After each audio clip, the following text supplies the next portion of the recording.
El libro de San Pablo a los Hebreos. Quiero que lo repitan conmigo. Hebreos 9:27. Y de la manera que está establecido para los hombres que mueran una sola vez.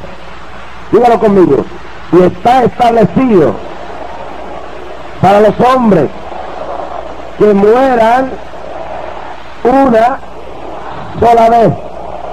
Y después de esto, el juicio. Está establecido que los hombres mueran una sola vez. Y después de esto, el juicio. Pueden sentarse. Esta noche quiero hablar sobre la muerte y el más allá. Quiero hablar sobre un tema que mucha gente no quisiera que yo hablase de él. Yo he conocido gente que le encantan que le hable de cualquier cosa, pero cuando se menciona la muerte, no quieren que se hable de eso. Le sacan el cuerpo, cambian el tema. Mucha gente busca disfrazar el asunto de la muerte bajo un escapismo psicológico interno. La mayoría de los seres humanos diría que obran así. Vivimos, actuamos, nos movemos como si nunca fuéramos a morirnos. La mayoría de la gente planifica, analiza, hace planes, prepara su vida como si las raíces fueran a ser eternas en la tierra. Y la mayoría de nosotros vivimos en un escapismo continuo donde no queremos darnos cuenta que un día usted que está ahí, usted y yo, todos nosotros vamos a morir. Es decir, la gente vive en una fantasía. No quieren aceptar la realidad que se tienen que algún día despegar de esta tierra, que algún día los ojos que hoy palpan la realidad de la existencia se cerrarán, el calor del cuerpo se irá, el corazón dejará de latir y la persona dejará su existencia en este planeta Tierra. Los hombres han hecho muchas cosas para atenuar los efectos de la realidad de la muerte. En el día de hoy, ya en muchas partes de los Estados Unidos y del mundo, a las casas fúnebres no se les da la misma realidad que antes. Ahora, el hombre que está en la casa fúnebre se le da un curso en cómo hacerle pensar a la gente que la realidad de la muerte es solamente una cosa que ni ha afectado mucho la realidad de su existencia. Les voy a contar, en algunos sitios los cementerios ya no parecen cementerios. Muchos cementerios del mundo se ha erradicado todo vestigio de cruces, de monumentos, de cosas, y los han hecho como jardines. Según algunos psicólogos, esto va psicológicamente a atenuar, a parar, a frenar los efectos escalofriantes de la partida de un ser querido. Inclusive cerca de mi oficina hay uno de esos cementerios. No se ve una sola cruz. Todo es un hermoso jardín botánico. Luego, los hombres que venden los servicios fúnebres ahora ya no son directores de funeraria, son consultores en momentos difíciles, son consejeros. Entonces, cuando usted va y le pasa como le pasó a mí hace unos años, murió mi suegro y me tocó junto con el tío de mi esposa hacer los arreglos funerarios en esa noche. Temprano en la madrugada, como a las 3 de la mañana, apareció un hombre que no parecía director de funeraria. Se recuerdan que los directores de funeraria vestían todo negro, luego un sombrero bien raro y una cara bien pálida y bien rara y escalofriante.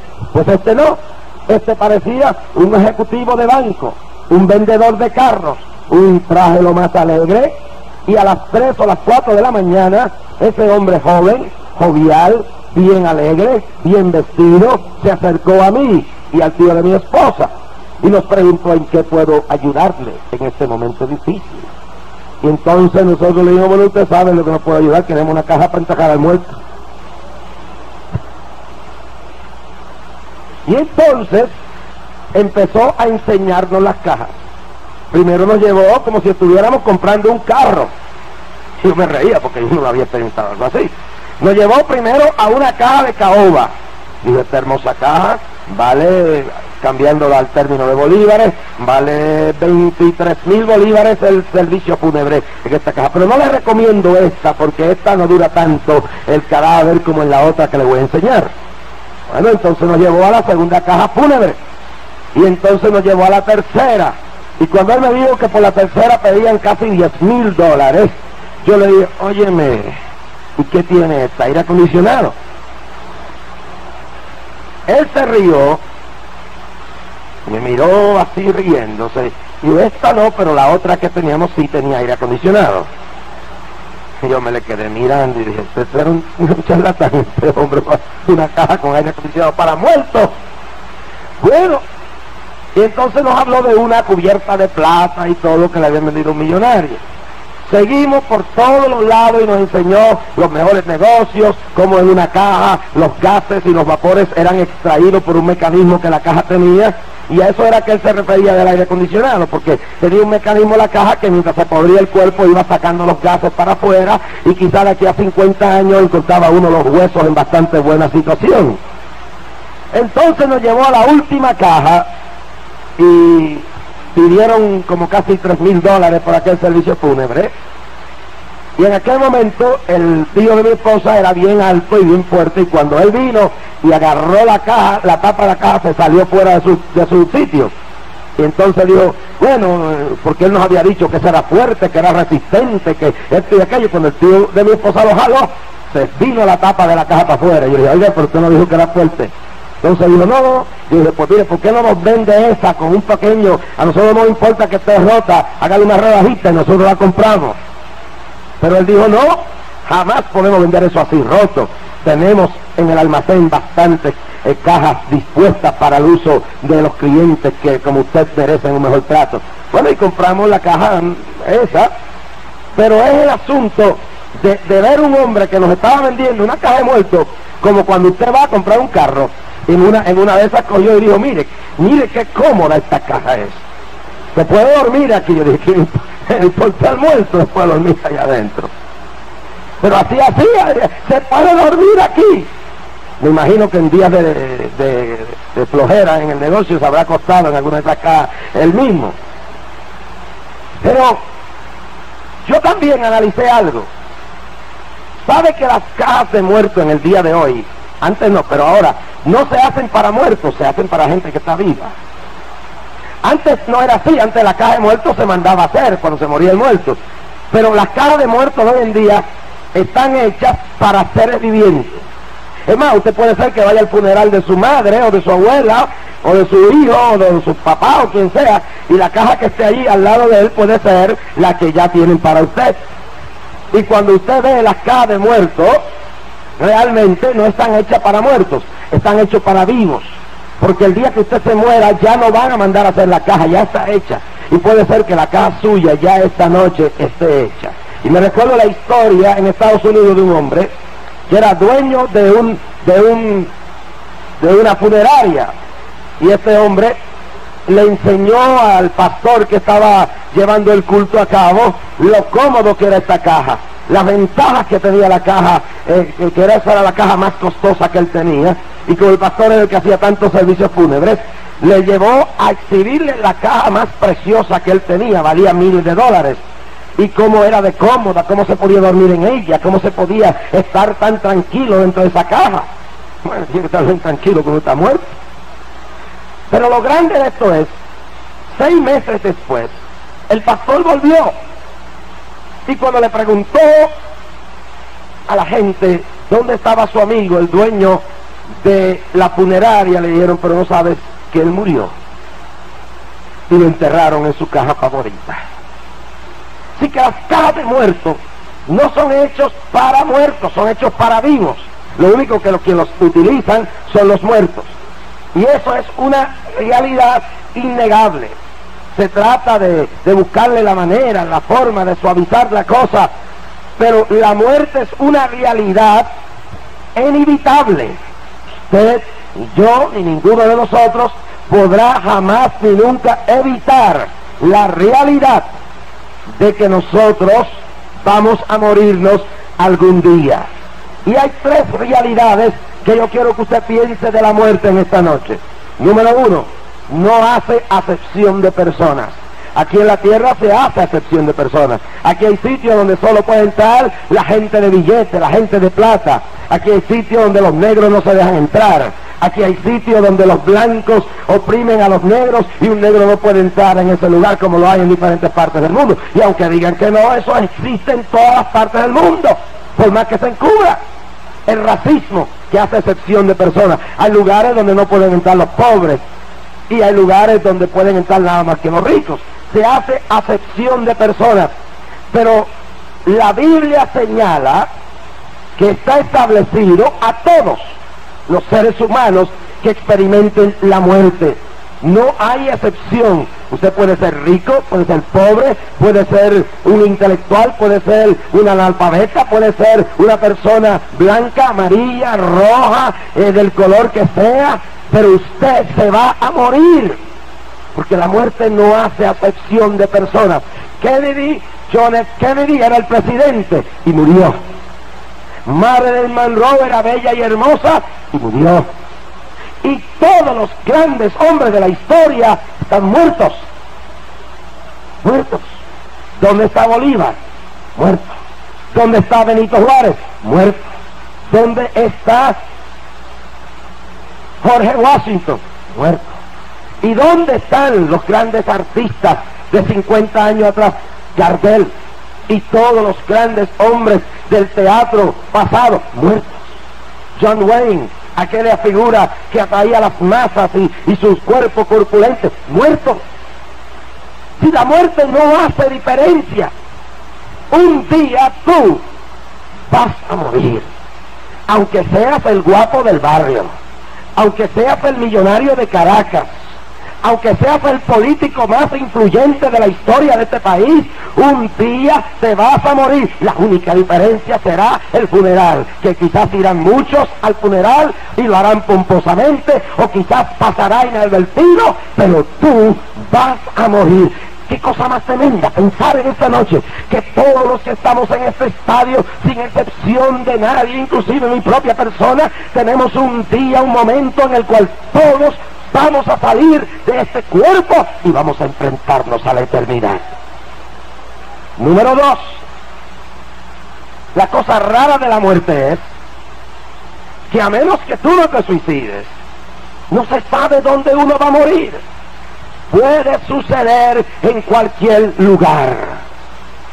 Es la segunda cosa que quiero que piensen, porque hay gente que piensa que la muerte pasa nada más que en un escenario de guerra en El Salvador. Y piensan que la muerte sucede nada más en una cama de hospital. Pero yo me recuerdo del hombre que fue al teatro. Era un descarriado, estaba pecando en adulterio. Y se fue a ver una película al teatro. Y mientras estaba allí en ese teatro, el corazón le dejó de funcionar y murió. ¿Qué de los muchos que mueren en las camas de los hoteles adulterando? Jesús, uno de los cómicos más grandes de mi país, murió un día al mediodía en un estado de adulterio, en la misma cama de adulterio. Y morir donde quiera.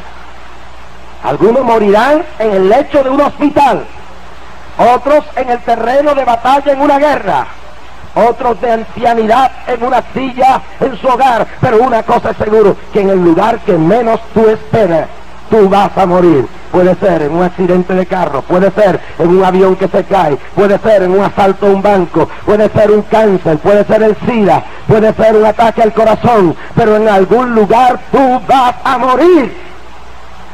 Número 3, puede suceder en cualquier tiempo. Salomón dijo que hay un tiempo para nacer y un tiempo para morir, un tiempo para nacer y un tiempo para morir. Entiéndase que en algún momento dado, no cuando tú lo escojas, no cuando tú más creas que no debes morir, tú vas a morir. Una joven se casaba, llamó al novio en uno de los estados del norte de Estados Unidos, porque estaban a ley de un día para casarse. ¿Y quién piensa en morirse la noche antes de la boda? La muchacha le dijo, tenemos que hablar unas cosas. Él no llegaba y ella se impacientó. Llena de impaciencia se montó en su carro. Él venía corriendo un atrecho por las montañas que rodeaban su casa. Había una loma ciega. Él venía a alta velocidad y ella también. Y cuando los dos carros llegaron en la escasa carretera que cabía solamente carro y medio, la muchacha chocó de frente contra su prometido la noche antes de la boda y murieron los dos. Estaba yo en la ciudad de Nueva York y una noche hubo una hermosa boda. Aquella pareja se casó. Salieron en el coche que los llevaba para la recepción. La fiesta estaba prendida, el bizcocho los esperaba, el vino y las bebidas y los músicos estaban listos. Era una noche fría en la ciudad de Nueva York, en el condado de Manhattan, y todo el cortejo matrimonial iba gozoso. Se había celebrado la boda, la ceremonia. Los novios iban apretujados en la parte trasera del coche del matrimonio. Y cuando llegaron al río Hudson, allí pasó algo raro. Había caído agua y la noche fría la había congelado. El carro donde iban los novios, que iba a bastante velocidad, resbaló y con los dos recién casados fue a parar a las profundidades del agua helada del río Hudson, y los dos murieron horas después de su boda. Algunos mueren al nacer, otros la noche antes de haberse graduado.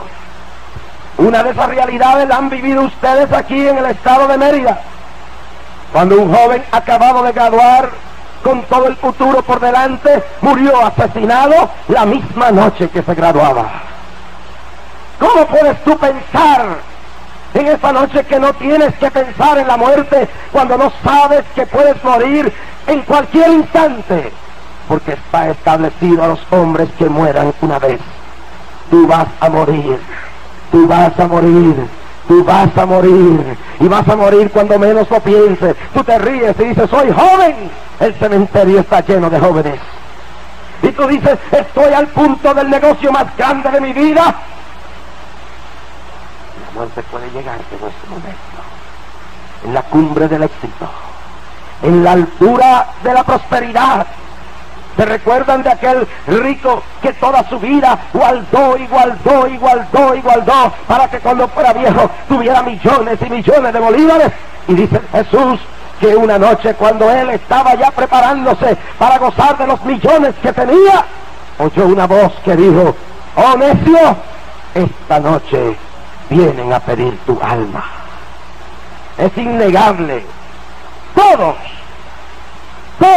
buenos y malos, de los que estamos aquí en esta noche, de una forma u otra, en algún tiempo, en algún lugar, vamos todos a morir. Y yo sé que usted no quiere oírlo, pero tiene que oírlo. Usted se va a morir y yo me voy a morir.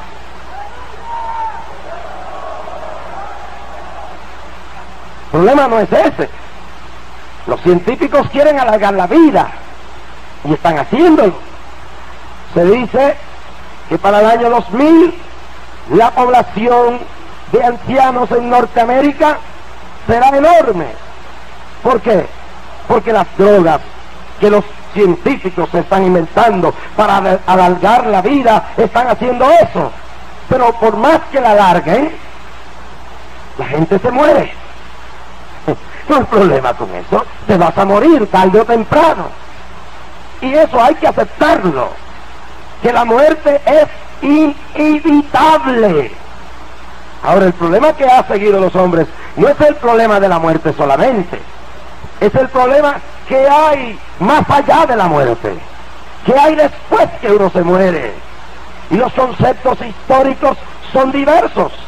Por ejemplo, el ateo y materialista Es como los hedonistas de Grecia que decían: bebamos y comamos porque mañana moriremos, y con todo esto se termina todo. Es el espíritu del ateo, del materialista, del religioso que no cree en nada más que en sí mismo, y dice: no vale la pena, yo voy a hacer mi imperio, yo voy a hacer mi vida, yo voy a hacer mis millones, yo voy a vivir como me dé la gana, porque esto se acaba. Y ese es un concepto que hay hoy en día en millones de jóvenes, porque el sistema se los ha ido inculcando, los intelectuales, los profesores académicos de las universidades, lo que le meten a la gente es eso es lo que enseña el marxismo, eso es lo que enseña la filosofía materialista del existencialismo, eso es lo que creen algunos.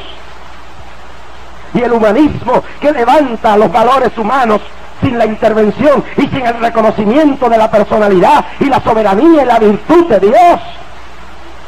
A eso está sometida nuestra juventud en las grandes universidades del mundo. A eso psicológicamente y en un sabotaje del intelecto están sometidos a través de la basura que se ve en la mayor parte de los programas de televisión, a un humanismo crítico y a un materialismo que lleva a la gente a pensar que todo está alrededor de cosas y más cosas, carros, casas, ropa, sexo, y que hay que tener una carrera desenfrenada para conseguir estas cosas, porque si no las conseguimos se nos acaba el tiempo y después de eso se acabó todo. Eso es un concepto. El otro concepto es el espiritismo, el hinduismo y las religiones paganas del mundo, que creen que no todo termina, pero creen en un proceso de reencarnación. Es decir, grandes religiones como el espiritismo, la santería, mucha parte de la brujería, el hinduismo y otras filosofías orientales, creen que después de la muerte lo que hay es un proceso evolutivo de reencarnación. Los hindús, muchos de ellos, porque hay tantas sectas hindúas que son por montones, no se atreven a matar una vaca mientras la gente se muere de hambre. ¿Y por qué hacen eso? ¿Ustedes se creen que es por qué? No, les voy a decir por qué. Un amigo mío estaba en Bombay, entró a un restaurante a comer. Frente al restaurante había un limosnero muerto de hambre, y cuando él entró al restaurante a comer, le preguntó al dueño qué pasaba, por qué no le daban de comer. No, eso es un vagabundo. Pero al rato una vaca entró al restaurante. Oigan eso, entró al restaurante, nadie le impidió, y el hombre buscó las mejores legumbres, cuenta mi amigo, y se la dio a la vaca. Mientras en la puerta del restaurante un hombre se moría de hambre. ¿Qué es lo que hace esto? Es la filosofía de que en esa vaca hay una reencarnación de alguna persona, y muchos de ellos creen que su abuelo, su primo, su hermano, su madre, su papá están reencarnados en un mono, en una vaca, en una serpiente, en una bestia, en un animal. Sin embargo, en el espiritismo clásico no es así. Los espiritistas dicen que uno va reencarnando en otras personas, y por eso usted escucha a algunos decir, como señalaba Jane Fonda en su exposición sobre reencarnación, intervención de seres metafísicos, ella señalaba y decía que tenía en ella y estaba en contacto con un ser de muchos miles de años. Y muchos decían, yo tengo en mí el espíritu de Napoleón, y otros dicen, yo soy Cleopatra, y en otra era, yo era Hitler, o era esto, era un millonario, o era un hombre, o era una mujer. Eso es el proceso de la reencarnación. Y luego en ese proceso de creer que después que la gente muere, pues reencarnan, va una negación absoluta de lo que es el Evangelio, porque se dice que la gente se va purificando sus pecados y perfeccionándose, eliminando la cruz de Cristo. Luego los mahometanos enseñan un paraíso carnal. Los musulmanes dicen que una vez usted se muere, va a un paraíso donde está Alá, y allí usted va a tener mujeres, y allí va a comer, y allí va a festejar, y el sexo va a seguir por el estilo.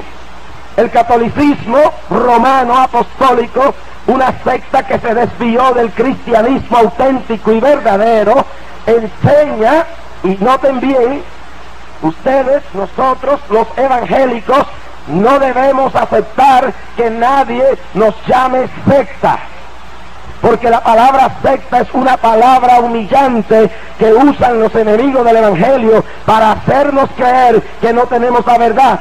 Pero sectas son las desviaciones del Evangelio, y Roma, el catolicismo romano, es una desviación de la iglesia cristiana primitiva. Para el año 313, después de la muerte de Cristo, la iglesia estaba perseguida a muerte. La persecución había sido por siglos. Ya la iglesia no aguantaba más. Sin embargo, apareció un hombre llamado Constantino, que luchaba por el dominio del imperio. Y cuando esto sucedió, dice él que miró al cielo cuando iba en batalla y vio una cruz en el cielo, y en latín decía: hoc signo vences, por esta señal conquistarás. Dirigido por esa inspiración, él conquistó y se fue nombrado emperador del imperio romano. Constantino, habiendo ganado por esa señal que él pensaba que era una revelación divina, Constantino entonces, para el año 313, dictaminó que la religión oficial de Roma sería el cristianismo. Y hasta ahí todo iba bien. Pero los que han leído la historia saben que Constantino comenzó una persecución de los paganos. Le quitó templos a los paganos y empezó a dárselo a los cristianos. Lo que habían hecho los paganos con los cristianos, Constantino empezó a hacerlo con los paganos, hasta que padres de la iglesia decidieron aguantar la situación. Pero ya la degradación del verdadero cristianismo apostólico había comenzado, y Constantino, quien se duda de su verdadera conversión, comenzó entonces a querer mandar en la iglesia. Y entonces los pastores y los obispos ya no eran nombrados por el Espíritu Santo, no eran escogidos por sus virtudes, por sus cambios. Y dice la historia que entonces empezaron a ser nombrados pastores por influencia, el tío, el abuelo, el amigo. Y entonces la iglesia se fue infiltrando de hombres en el liderato religioso que no eran convertidos, que no eran salvos, que no tenían a Cristo, pero que habían huido del paganismo para salvarse de la persecución, y habían profesado de boca, no de corazón, a Jesucristo ni el cristianismo. Esa infiltración pagana llega a la iglesia. Hombres pecadores, adúlteros y corrompidos empiezan a pastorear la grey de la iglesia. Los fieles pastores se enfrentan a estos y empieza una lucha moral dentro de la iglesia. Las costumbres paganas empiezan a entrar dentro de la iglesia, y de eso voy a hablar más luego el sábado y el viernes. Y empiezan a entrar costumbres y la iglesia empieza a comprometerse, empieza a cambiarle los nombres de las fiestas paganas babilónicas y ponerle nombres cristianos, y pone nombres religiosos que se adaptaran, y la iglesia empieza a traer ideas falsas. Entre ellas va entrando poco a poco en la historia de la iglesia la idea del purgatorio, que es una idea pecaminosa, es una idea pagana. Y en un momento dado de esa historia, de esa iglesia que del 313 para acá se corrompe, empieza a entrar una serie de ideas que voy a hablar más luego el viernes y el sábado. Pero entonces en esa corrupción la iglesia deja de ser cristiana y se va nombrando lentamente apostólica, católica, romana. Y esto debe entenderlo el pueblo. La iglesia no se fundó en Roma. Si la iglesia fuera a llamarse, debía llamarse Cristiana Apostólica de Jerusalén. Pero sin embargo, en Roma se pervierte y el control se toma, y entra dentro de la iglesia la perversidad doctrinal por hombres corruptos y perversos que ambicionan el poder. Y luego, una de esas ideas que entra en la perversidad doctrinal es la idea del purgatorio. Idea que hace que Martín Lutero, un monje católico romano, se sienta indignado para la era medieval. Se siente movido, porque había un tal sacerdote llamado Tyndale que andaba por los campos de Alemania con una cajita, y entonces cuando los pobres alemanes le echaban una moneda, de acuerdo a cómo sonaba cuando caía, decía: el alma está saliendo un poquito del purgatorio. Y de decirle a Dios que su obra no es perfecta, y yo creo que Dios no necesita un purgatorio para sacar a nadie y llevarlo de pena a descansar. Yo creo que la obra de Cristo en el Calvario fue completa, fue absoluta. ¿Cuántos creen la gloria de Dios? Esto es así. Caía la monedita, claquete, salía un poquito para arriba el alma. Y eso indignó a Lutero. Y Lutero no quería irse de la iglesia.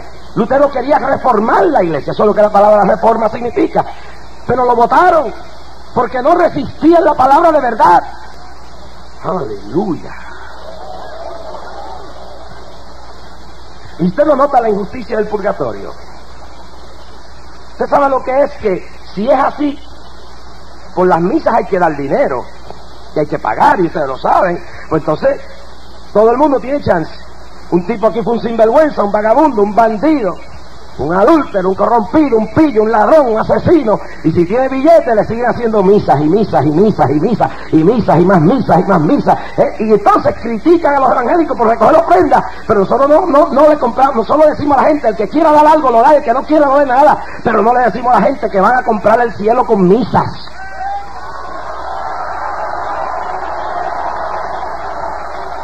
¿Ustedes quieren que siga? Si ustedes quieren que siga, levanten las manos y alaben la gloria de Dios.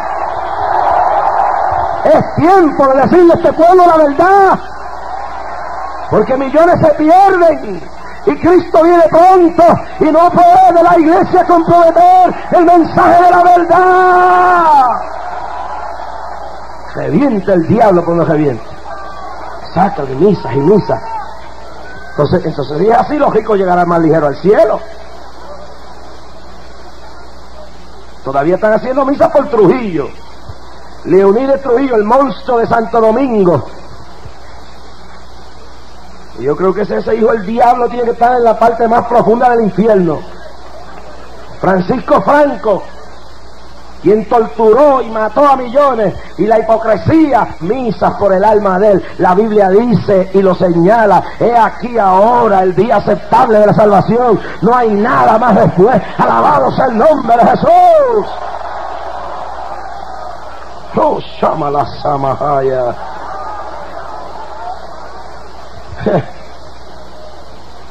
Mire lo que dice la palabra, no es con misas, para que lo entienda bien claro. Mateo capítulo 10, verso 26 al 28. Así que no los temáis, porque nada encubierto que no haya de ser manifestado, ni oculto que no haya de saberse. Lo que digo en tinieblas, decidlo en la luz, y lo que oí al oído, proclamadlo desde las azoteas. Y no temáis a los que matan el cuerpo, mas al alma no pueden matar. Temed más bien a aquel que puede destruir el alma y el cuerpo en el infierno.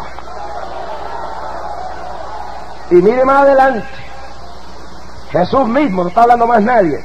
Mateo capítulo 18, mire lo que dice aquí. Por tanto, versos 8 y 9: si tu mano o tu pie te es ocasión de caer, córtalo y échalo de ti. No te está diciendo que te corte los dedos y los pies, aquellas cosas que te impiden. Si tu doctrina, si la enseñanza de tus abuelos, si la enseñanza de tu madre y tu padre, si la enseñanza de los religiosos secos y muertos de Caracas y de Venezuela y del mundo, eso es lo que tiene que cortarte. Esa tradición diabólica que tiene a los pueblos hundidos en el pecado, que tiene a la gente sumergida en la ignorancia y rumbo al infierno. Por tanto, échalo de ti. Mejor te es entrar en la vida cojo o manco, que teniendo dos manos o dos pies y ser echado en el fuego eterno. Así, el jíbaro de la montaña mía, si la palabra no la entiende, se la tradujo. Allá en las montañas de Orocovi, los jíbaros, los campesinos dicen: así es un guame. Eso quiere decir, así es fácil que tú peques como te dé la gana aquí abajo, y después que tú arrastras cadenas de pecado, van y te llevan a la catedral, y el cura allí hace una misa. Yo no sé cuánto están cobrando por las misas ahora, pero me imagino que con la devaluación de la moneda debe haber subido muchísimo ahora. Ahora costará más caro sacarlo de pena y llevarlo a descansar, pero eso es una mentira, es un engaño, es un azote al pueblo, eso es una estafa. ¿Cuántos alaban la gloria de Dios? Fuerte esto, pero esta es la verdad. Así que no se termina todo con la muerte. Te han engañado, Te están diciendo que hay un purgatorio y que después allí te van a ir sacando poco a poco. Eso es mentira. Si no te arreglas aquí, dice la Biblia, es aquí ahora, es el día de salvación. Es aquí que tienes que arreglarte con Dios. Es aquí que tienes que venir a Cristo. Es aquí que tienes que entregarte al Cristo de la gloria. No, Señor. Y te voy a leer un poco más todavía, porque te lo voy a leer directamente la palabra. Vamos a buscar Apocalipsis, el libro de la revelación profética, capítulo 20, y vi a los versos 12, 13, 14 y 15, y vi a los muertos, grandes y pequeños, de pie ante Dios, y los libros fueron abiertos, y otro libro fue abierto, el cual es el libro de la vida. Fueron juzgados los muertos por las cosas que estaban escritas en los libros, según sus obras. Y el mal entregó los muertos que había en él, y la muerte y el infierno entregaron los muertos que habían en ellos, y fueron juzgados cada uno, y la muerte y el infierno fueron lanzados al lago de fuego. Esta es la muerte segunda, y el que no se halló inscrito en el libro de la vida fue lanzado al lago de fuego. Pero te voy a leer un poco más todavía. Te voy a leer un poco más todavía. Gloria a Dios. Y las naciones que hubieran sido salvas andarán a la luz de ella. Verso 24, 25 y 27 del capítulo 21 del libro de Apocalipsis. Sus puertas, hablando de la Nueva Jerusalén, nunca serán cerradas de día, pues allí no habrá noche. Y llevarán la gloria y la honra de las naciones de ella. No entrará en ella ninguna cosa inmunda o que hace abominación y mentira, sino solamente los que están inscritos en el libro de la vida del Cordero. Ahí en Apocalipsis 20, 12 al 13, y en Apocalipsis 23 al 27, capítulo 21, nos dice que allí entrarán los que le han hecho misas y los que lo han sacado del purgatorio. Jesús mismo dice aquí, no es Johnny Rasky, es la palabra. No es lo que diga Rasky lo que vale, no es lo que diga el ministro lo que vale, no es lo que diga el cura, ni el obispo, ni el papa de Roma, es lo que diga la Biblia, es lo que diga la palabra, es lo que diga la palabra de Dios, y ahí es que hay que basarse. No es lo que diga la tradición. Samakaya, Samalaya. No es lo que diga la iglesia, porque la tradición fracasa, la iglesia se descarrila, pero la palabra dice: el cielo, dijo Jesús, y la tierra pasarán, mas mi palabra no pasará. Apocalipsis 21,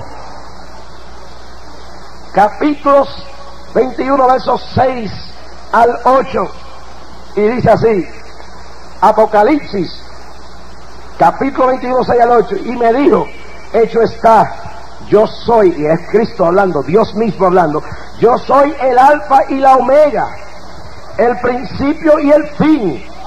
Al que tuviere sed, yo le daré gratuitamente de la fuente del agua de la vida. No dice al que le voy a dar de la fuente del purgatorio, dice de la fuente del agua de la vida. Verso 7, capítulo 21, Apocalipsis. El que venciere heredará todas las cosas, y yo seré su Dios, y él será mi hijo. Verso 8. Pero los cobardes, los incrédulos, los abominables, los hechiceros. Coge tú que te vas a buscar a María Leonza, tú que vas a Madame Fufú a buscar el fufú, tú que no sabes de los centros espiritistas, aunque te llamas católico y evangélico, te va a llevar el diablo. Dice aquí: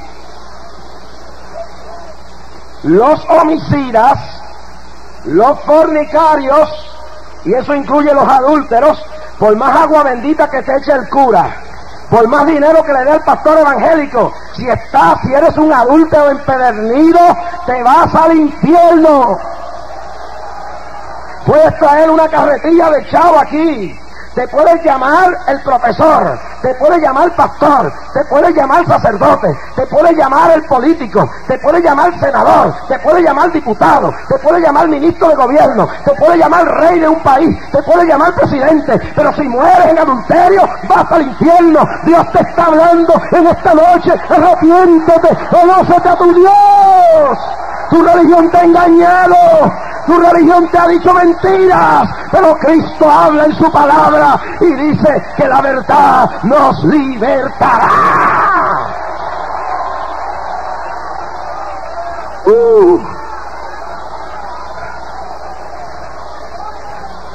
Los fornicarios y hechiceros, los idólatras, eso viene para el viernes, era para el sábado, pero viene para el viernes. Los idólatras, Cristo mismo lo dice aquí, no lo digo yo, lo dice su palabra, búsquetelo, está en la misma Biblia tuya, católica, romana, apostólica, está ahí. Los que se inclinan ante muñecos, los que le prenden velas a cantos de palo y de yeso y de cemento y de oro, los idólatras. Y dice, y todos los mentirosos, que muchos van para allá, tendrán su parte en el lago que arde con fuego y azufre, que es la muerte segunda. ¡Qué cosa terrible!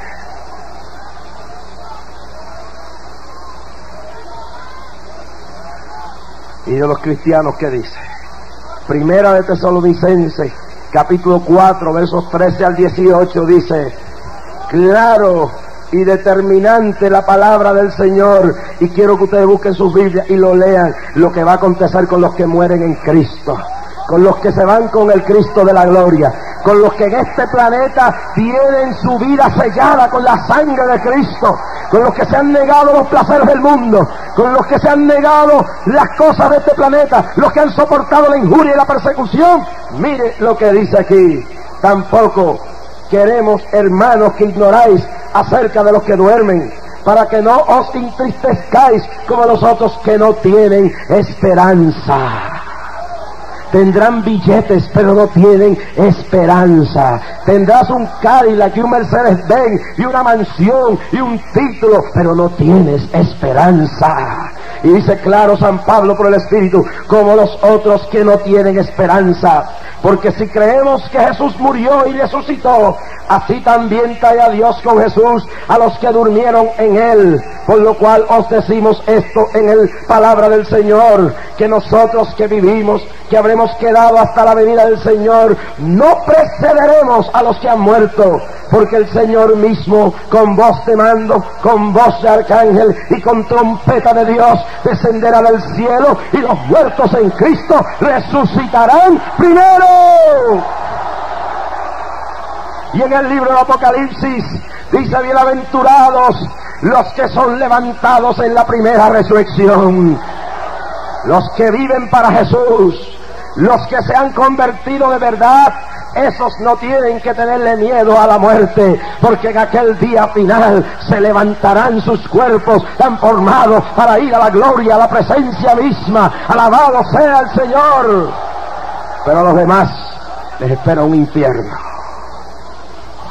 Yo quiero que ustedes busquen conmigo esta noche una historia verídica que descurre el velo del más allá. Porque no podemos ir a ningún libro que no sea la Biblia para saber lo que hay allá. ¿Y quién mejor el que vino de allá para acá? Jesús estaba allá. Hemos leído en Apocalipsis que Él es el alfa y el omega, el principio y el fin. ¿Y quién mejor para hablarnos acerca de esto? Lucas, capítulo 16, versos 19 al 31, hay una historia firme y verdadera de esta realidad. En esta realidad bíblica hay una revelación.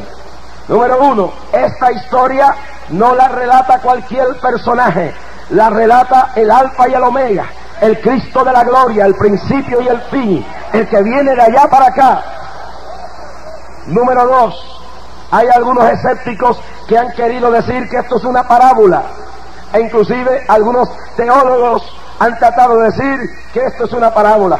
Pero los que entienden un poco de la teología, entienden en la ciencia de las Escrituras, que todas las parábolas, ninguna de ellas se usa el nombre de un personaje real. Ninguna de las parábolas de Cristo, ninguna, ni una sola de ellas, señala a ninguno de sus personajes por el nombre. Y eso lo diferencia de la historia del rico y Lázaro, porque en esta enseñanza Dios habla, Jesús nos habla de dos personas, un rico y un mendigo, un limosnero llamado Lázaro, y lo nombra por su nombre para decirnos, no es una parábola, es algo que yo he visto real, es algo que yo he contemplado, yo que estuve más allá, vengo a decirle a ustedes lo que hay más allá. Y dice, había un hombre rico que se vestía de púrpura y de lino fino y hacía cada día banquete con esplendidez. Pero había también un mendigo llamado Lázaro que estaba echado a la puerta de aquel lleno de llagas. Y este pobre mendigo ansiaba saciarse de las migajas que caían de la mesa del rico, y aún los perros venían y le lamían las llagas. Y miren bien, Jesús describe aquí la condición de los dos. Uno es rico, tiene todo, celebra grandes banquetes, y el otro es un pobre miserable que no tiene nada, lleno de llagas, tirado a los pies de aquel hombre, esperando que cayeran las migajas, y dice que los perros venían y le lamían. Pero yo quiero que ustedes entiendan aquí que el pecado del rico no era ser rico, ni la condición del pobre lo va a elevar a ninguna gracia con Dios. Es la condición interna de la gente, porque hay pobres que son peores que los ricos, y hay ricos que son nobles, pero hay gente que, como este rico, cuando lo tienen todo, se olvidan de la gente, se mueren la gente a su alrededor, y ellos quieren más y más, y son insensibles al dolor humano, viven aquí como si nunca se fueran a ir de aquí, y no piensan en su arrogancia y en su orgullo, que hay un día establecido cuando tú vas a tener que enfrentarte a tu Creador y a la eternidad. Sin embargo, el pobre, a pesar de su condición, temía a Dios. En su miseria se recordaba de Dios, su miseria oraba, en su miseria tenía respeto y moral. Ese es el caso de miles de ustedes. Lloran en su miseria, pero déjeme decirle que viene el día cuando caminaremos por las calles de oro. Viene el día cuando veremos la mansión que Él nos tiene. Viene la hora cuando Él jugará toda lágrima de los ojos de ellos. Y dice, y aconteció que murió el mendigo y fue llevado por los ángeles al seno de Abraham, y murió también el rico y fue sepultado. Es decir, la diferencia es la misma, los dos murieron, los dos perecieron, los dos fueron a la eternidad, pero hay una diferencia entre los dos.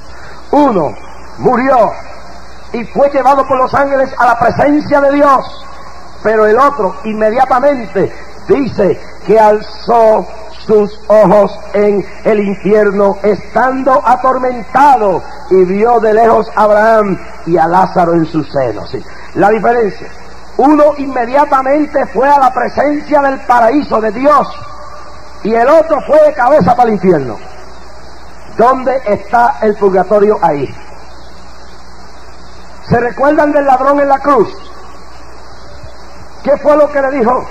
Acuérdate de mí, maestro, cuando vengas en tu reino. Ya que vamos ahora van a sacar toda la tradición de Semana Santa, y van a empezar con la hipocresía y las lágrimas, para después el sábado de gloria y el domingo de resurrección embojacharse hasta no más poder.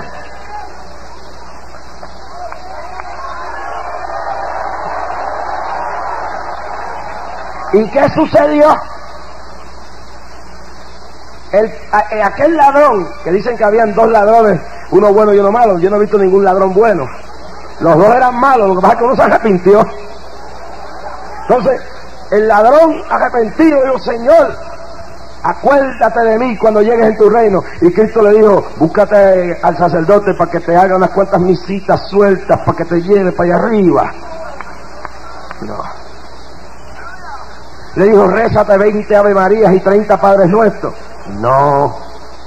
Le dijo: vete después y pídele a la abuela tuya que vaya de rodillas al monte de Cronomoto, yo no sé de qué, por allá. No. Jesús le dijo: hoy mismo estarás conmigo en el paraíso.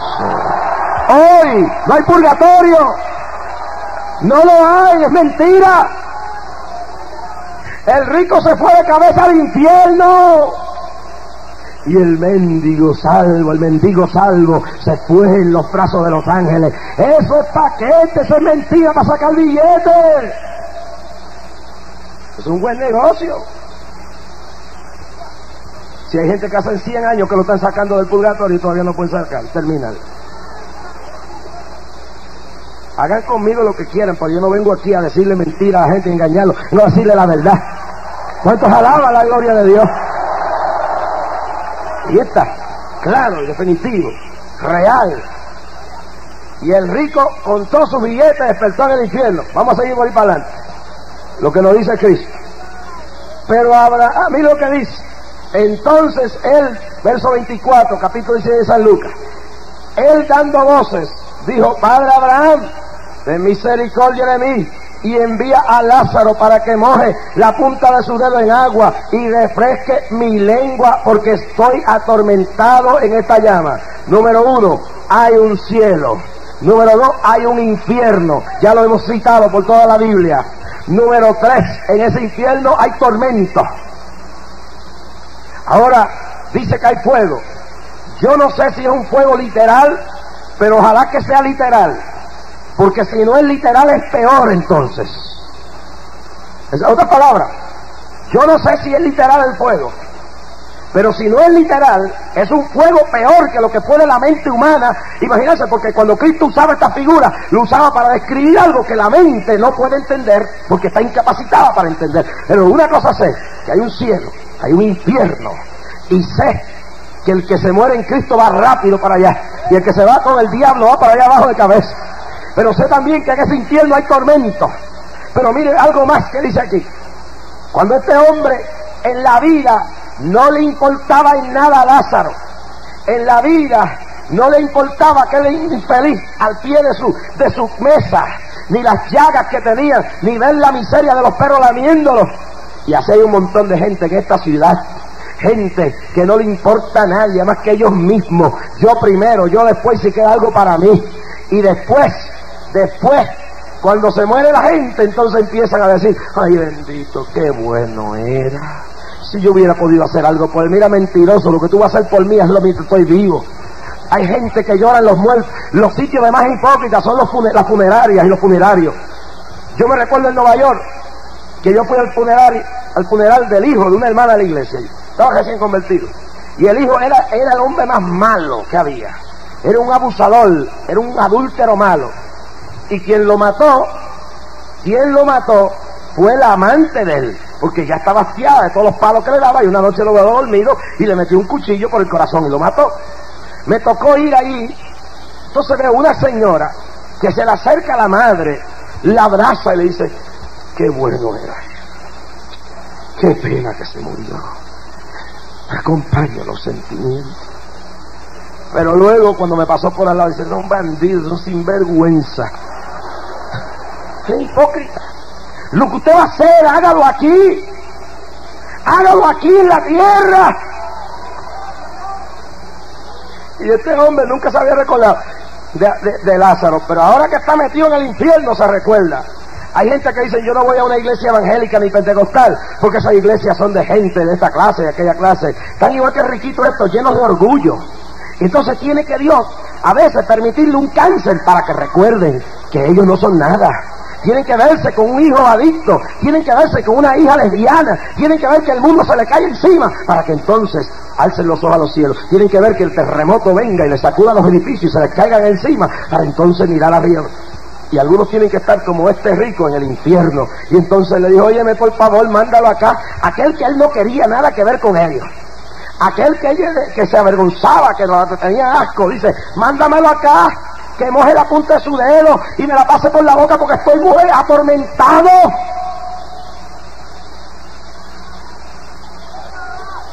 Y Kamashana Basai. Pero Abraham le dijo, verso 25: hijo, acuérdate que recibiste tus bienes en tu vida, y Lázaro también males, pero ahora este es consolado aquí y tú atormentado. Vale la pena serle fiel a Dios. Hermanito, no se suelte de Dios. aunque se burlen de usted. Usted que se ha convertido en esta campaña, no se suelte de Dios, aunque le tiren piedra, aunque le digan lo que le digan, aunque el diablo venga a su alrededor, no se suelte de Dios, porque la recompensa nuestra viene. Dice la Biblia, lo que en nosotros ha de manifestarse, lo que estamos padeciendo, no es comparable con la gloria que ha de manifestarse en los hijos de la luz de Dios. ¿Cuántos alaban la gloria del Señor? Si sufrimos con Él, reinaremos también con Él. Pero aquí hay otro secreto descubierto, dice. Además de todo esto, una gran cima está puesta entre nosotros y vosotros, de manera que los que quisieran pasar de aquí a vosotros no pueden, ni de allá pasar acá. Búsqueselo. Lucas 16:26 dice, hay una cima, y los que están de este lado, no hay quien los saque de pena y los lleve a descansar. No hay misa, no hay rosario, no hay Padre Nuestro, no hay nada, nada, nada que te saque de ese infierno. Por eso yo tengo que venir a decírtelo claro, porque el día que tú vayas al infierno no te va a sacar nadie, nadie, nadie, a menos que tú ahora que estás aquí en este lugar con vida, tú digas, Cristo, salva mi alma, yo te acepto como mi Salvador, yo me rindo a tus pies.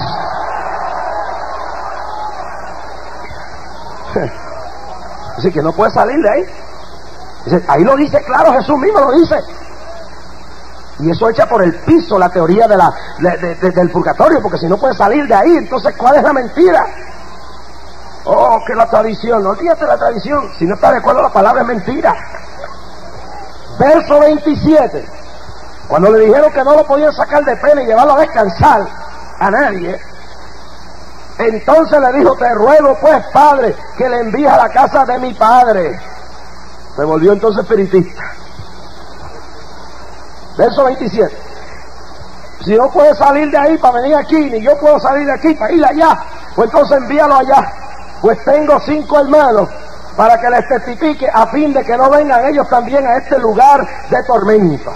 Y vuelve a repetir, tormento. Eso no es una fiesta, eso es un sitio de tormento. Y entonces se vuelve espiritista y le dice, envía a Lázaro allá. En otras palabras, envíalo, no ya como el purgatorio, sácalo de pena y llévalo a descansar, no, ahora sácalo de ahí y envíalo a la tierra. Espiritismo, santería, invocación de muertos, condenado en toda la Biblia. ¿Cómo puede ser que un país, como la mayoría de los países latinoamericanos, se llamen cristianos y las inmensas mayorías son consultores y seguidores fervientes de brujos, de hechiceros y adivinadores? ¿Cómo es posible? Un Haití que se llama católico romano, más del 90% de la población, inclusive líderes religiosos, van a consultar a los sacerdotes del vudú. ¿Cómo puede ser que una nación como Venezuela, que se llama cristiana, más de 7 millones, consulten a María Leonza y a los brujos y a los hechiceros? Esa es la realidad.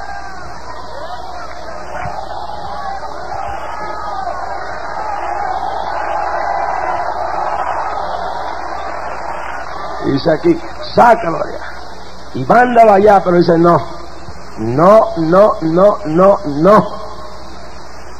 Abraham le dijo a Moisés y a los profetas tienen, óiganlo.